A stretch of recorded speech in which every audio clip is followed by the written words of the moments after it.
Hey guys, but I'm sorry I'm a little late, but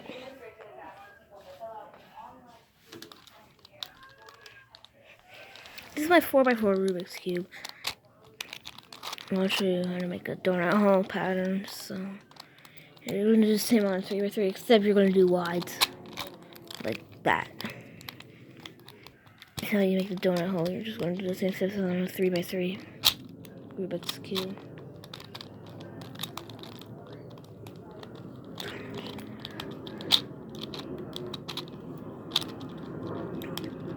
And